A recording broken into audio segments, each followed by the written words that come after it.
Oh, man, oh, man, oh, man. You know, courage.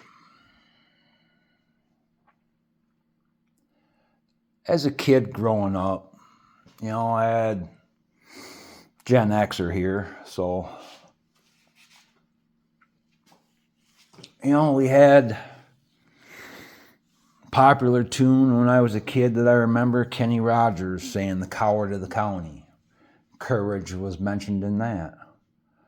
You think about an all-time favorite movie, The Wizard of Oz. One of the characters in that talked about courage. Another one talked about heart. Another one was In Search of a Brain. And the reason I bring that up is, if you know the Wizard of Oz story, it comes out at the end that the lion who was seeking courage had courage all the time. The Tin Man, who was just looking for a heart, it was there all the time. The Straw Man was hoping the wizard would give him a brain. He had all the ideas all along. So if you look at that, what was the true moral of that wonderful, magical tale? This is what I took from it, and this is just my humble opinion. That whole story started with a good witch, a bad witch, and three people seeking their own truth. So, what everybody doesn't see about that is, the whole time that the lion was searching for courage, it came out whenever he needed it. The whole time the Tin Man was looking for a heart, it came out when he needed it. The Scarecrow was searching for a brain, but when they needed ideas, he came up with them. But none of those recognized that they had courage, heart, and a brain while they were doing it. It took someone to point that out to them. So what I'm saying is, I think that we all need someone to point that out to us, because as much as you can self-analyze yourself and try to do self-growth and be a better person and all of that, there is a lot of self-doubt within the human nature.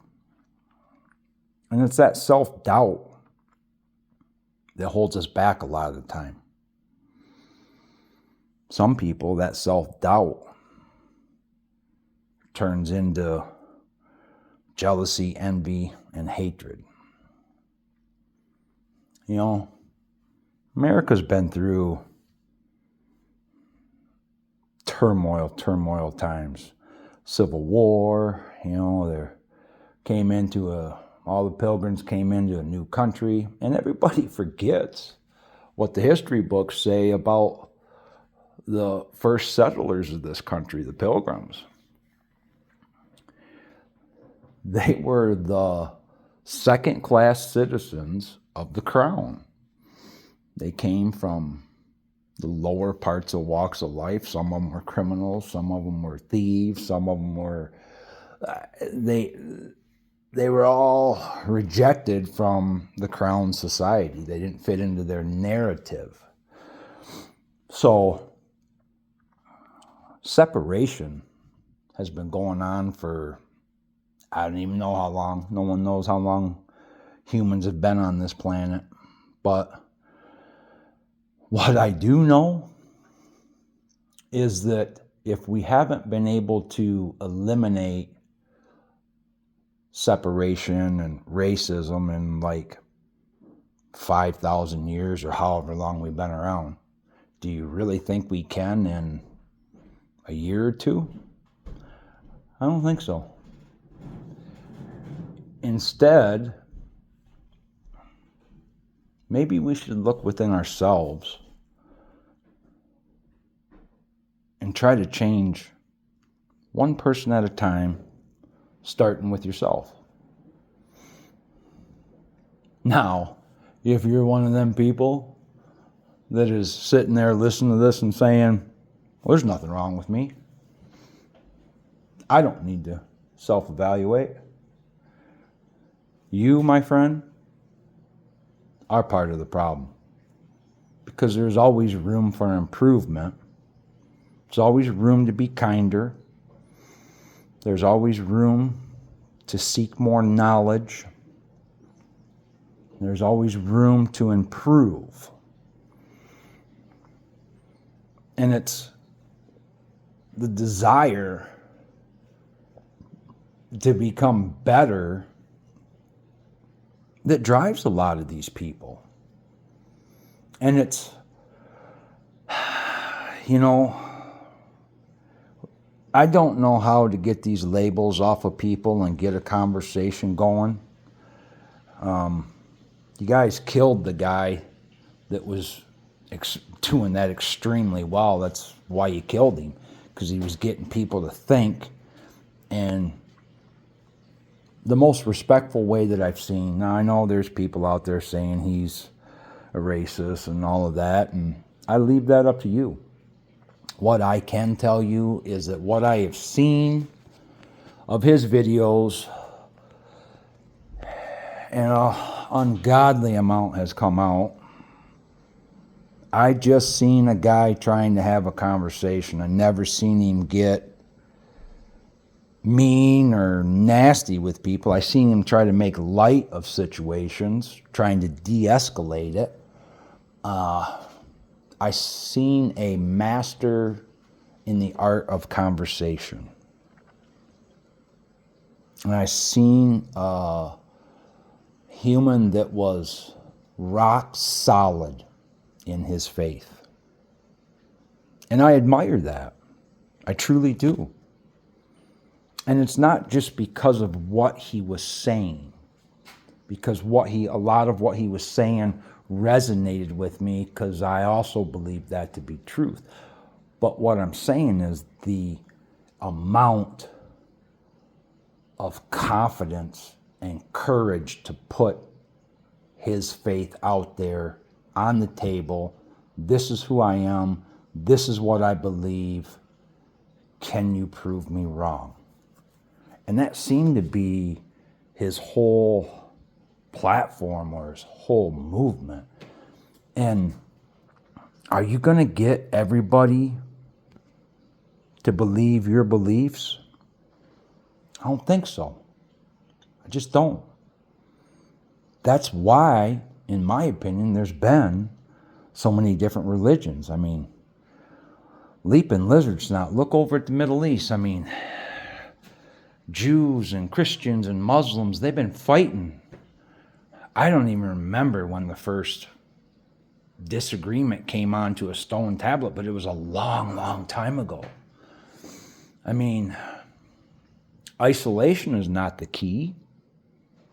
I'm at a loss. I mean, I think at the core, the people that are on the far left, I believe they believe in their convictions.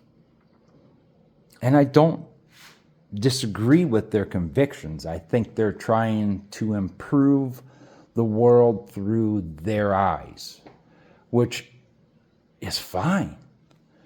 It's your delivery that absolutely sucks.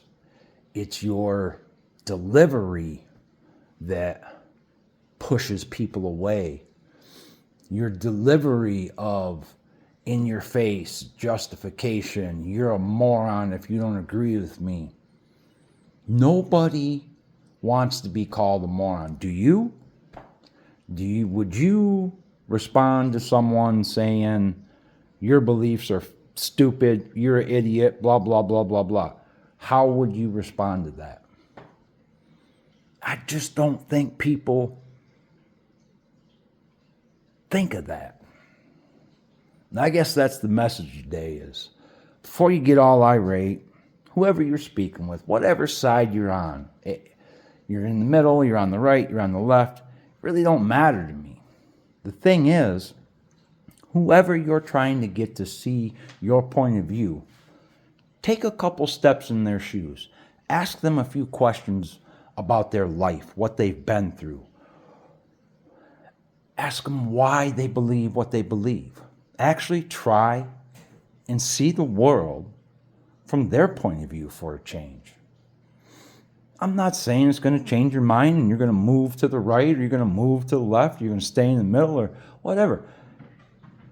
I'm just hoping we can get some kind of debate going on, a conversation with people. I mean, I think we've had enough violence in the world. I mean, that's always the go-to is violence. You know, we want to beat someone, throw something, burn something. It's just, haven't we had enough of this? Can't we just have a conversation? Maybe come to a reasonable middle, if there is. I don't know. It's just an idea. Throw me some comments, see what you think.